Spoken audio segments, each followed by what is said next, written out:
Nako po, naloko na mga kapida. Isa na naman pong miyembro po ng ICI o ito hong Independent Commission for Infrastructure po, nagbitiw po sa kanya hong tungkulin po mga kapida, ano? Ewan ko kung hindi na po niya naintindihan o bored na po. Okay, malalaman po natin, babasahin natin mamaya mga kapida, yung kanya hong official statement po, ano? Ang pinatutungkulan ko po dito mga kapida, wala pong iba, ito hong si SGV Country Manager Rosana Fajardo, ano? Okay? Siya lang po yung bukod tanging babae po na miyembro po ng komisyon po, ano, mga kabida. Eto, babasahin ko lang po ito hong post po ni Teo Moreno, mga kabida, sa kanya hong Facebook page, ano po, na? Breaking. SGV Country Manager Rosana Fajardo has resigned as a commissioner of the Independent Commission for Infrastructure effective December 31, 2025. Only ICI Chairman Justice Andres Reyes and Special Advisor and former General Rodolfo Asurin remain as members of the commission. Eto, babasahin ko lang po, ito hong official statement po mga kabida, no? Ni Miss Rosana Fajardo, ano, mga kabida. Official statement from the Commissioner, December 26, 2025. Ngayon lang pala ito, ano, mga kabida. Resignation from the Independent Commission for Infrastructure. I, Commissioner Rosana A. Fajardo, have formally tendered my courtesy resignation from the Independent Commission for Infrastructure or ICI effective December 31, 2025. Since my appointment in September 2025, I have remained fully committed to advancing the Commissioner's mandate, particularly in the area of financial oversight and the investigation of infrastructure projects. During my tenure, I helped establish systematic approaches to evidence gathering, deployed detailed work plans, and supervised volunteer teams engaged in investigative work. These efforts resulted in recommendations aimed at strengthening government procurement and budgeting process related to infrastructure development. I am confident that I have fulfilled the objectives set forth at the time of my appointment and that the foundational goals of the Commission have been achieved. Moving forward, the investigative and prosecutorial functions may be effectively assumed by appropriate agencies such as the Department of Justice and the Office of the Ombudsman, which are better positioned to ensure accountability among contractors and government officials.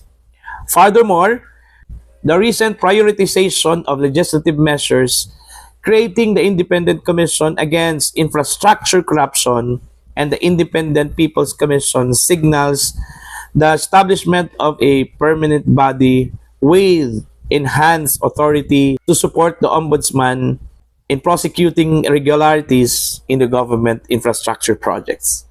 It has been a profound honor to serve alongside individuals who are deeply committed to transparency and accountability and who selflessly dedicate their effort to the Filipino people. I am sincerely grateful for the opportunity to contribute to a collective mission that places public welfare at its core. So sa pagkakaintindi ko po mga kabida, parang nagbitiw ito kong si Fajardo po mga kabida to give way dito ho sa pinapanukalang bagong Independent People's Commission, ano, mga kabida, na magiging permanent independent investigating body po, ano. Okay, para ho mag-imbestiga sa mga ganito hong usapin, corruption, irregularities po, ano, diyan po sa gobyerno, ano, mga kabida, no. Hindi po dahil na bored o di kaya dahil ho hindi na po niya naintindihan yung takbo at direksyon po ng komisyon at kanilang investigasyon po, ano, mga kabida. Okay, inamin po niya na meron ho siyang contribution, mga kabida, sa kanyang panunungkulan bilang commissioner po ng ICI, ano, mga kabida. So it's just that siguro na-realize niya, mga kabida, na it's time siguro na bigyan naman po ng priority itong panibagong Independent People's Commission po, mga kabida, no? Okay? At saka pangalawa din, baka naman po iba ang magiging struktura po ng bagong komisyon kaysa dito ho sa ICI po, ano, mga kabida. Pero technically, dito ho sa pagbibitiw po, mga kabida, ni Fajardo, dalawa na lang po ang natira.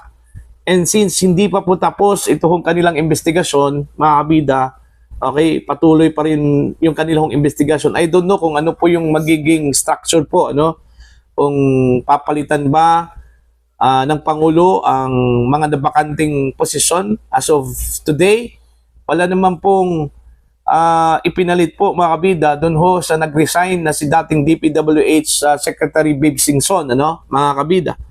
So, yung pagkawala ko ni Singson, naging tatlo na lang po sila, ano.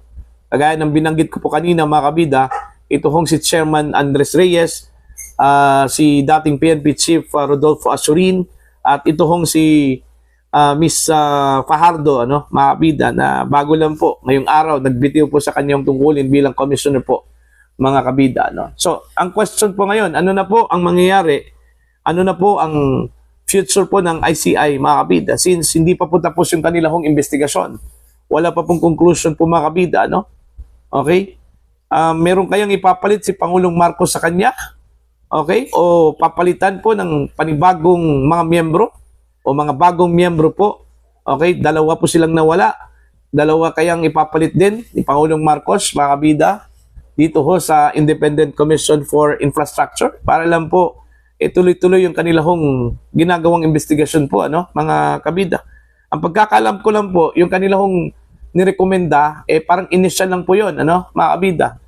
Meron kasi silang parang dalawang tranches ng initial findings at recommendations, ano.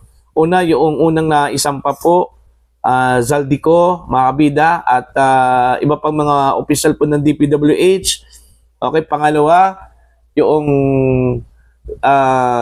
last po na kung saan po kabilang po, mga kabida, yung pangalan po ni Romualdez, ano, dating House Speaker Martin Romualdez, although for investigation pa yon, hindi po talaga yun isasampa yung kaso po, mga kabida, for further investigation pa po, ano, yung kanilang rekomendasyon. Okay, dito abangan po natin kung talaga bang porsigido pa ba yung Malacanang ho dito, ano, mga kabida, kasi hanggang ngayon, okay, wala pa pong malinaw na kapangyarihan ito pong ICI, mga kabida, no. Yun yung parati hong pinuputak po, mga kabida, ng mga kritiko, bakit hanggang ngayon wala pa pong malinaw na kapangyarihan ito pong ICI. Okay, siguro malapit na po siguro yung conclusion ho nila, mga kabida, pero wala pa rin kapangyarihan to cite in contempt yung kanilang mga testigo o di kaya mga resource person na hindi ho dumalo. Ang dami na pong mga personalidad na inibita po sila, mga kabida, pero hindi po dumalo. Kasi po, yun nga wala hong kapangyarihan po, mga kabida, to cite them in contempt. Okay? Isa ba itong sinyales na papalitan na po itong ICI po, mga kabida, no? Dito ho sa bagong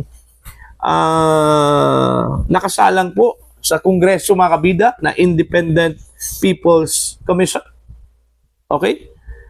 Mas mabigat ito kasi unang-una legislated to, mga kabida, no? May legislation. Okay, most probably kakibat po dito yung mga kapangyarihan po nila, mga kabida, just like sa mga kapangyarihan po kagaya ng Blue Ribbon Committee, yung mga House Committee po, mga kabida, no? Diyan po sa Kamara de Representante, ano po, no? So mas matibay po itong Independent People's Commission kaysa dito ho sa ICI. Ito kaya ang nasa likod po ng pagbibitiw ni Rosana Fajardo po, mga kabida, kahit na po sinabi po niya dito sa kanyang official statement na dahil ho sa prioritization po, mga kabida, sa creation dito ho sa Independent People's Commission, kaya nagbitiw po siya dito ho sa kanyang posisyon bilang commissioner, okay, ng ICI po, mga kabida, no? So, I don't know kung ano po yung totoong rason talaga, mga kabida. Kasi, unang-una, yung kay Viv Singson, parang health ata yung rason, ano? Kaya, siya nagbitiw. Okay? Ang unang nagbitiw talaga sa kanila, ito hong si Magalong. And then, sinundan po ni Babe Singson. Marami hong mga lumabas po na balita, mga insinuation doon na kaya nagbitiw kasi hindi po niya naintindihan na po yung direction po ng komisyon, ano, mga kabida. At in fact, meron ngang napabalita po na ito hong si Asurin susunod daw kay Singson, ano, dahil sa hindi po nila pagkakaintindihan daw, mga kabida, sa chairman po ng ICI na si Justice Andres Reyes, ano? Although yun, bali-balita lang po yun, ano? Kasi hanggang ngayon, andyan pa rin si Asurin, baka bida, no? Pero dalawa na lang sila, ano? Natira. So titingnan na lang po natin to, ano? Kung hanggang saan na makakasurvive ito hong Independent Commission for Infrastructure po, makabida, no? What do you think? It's crying time na ba? Ano? Para ho sa Marcos admin dahil ho dito sa unti-unting pagkawala ho ng mga miyembro ng Independent Commission for Infrastructure, ano? Mga kabida, please comment down. Sa mga hindi pa po subscribers sa channel, please subscribe. Just click the subscribe button, click the notification bell, click all para updated po kayo, mga kabida, sa aking mga uploads. Maraming salamat po sa inyong lahat.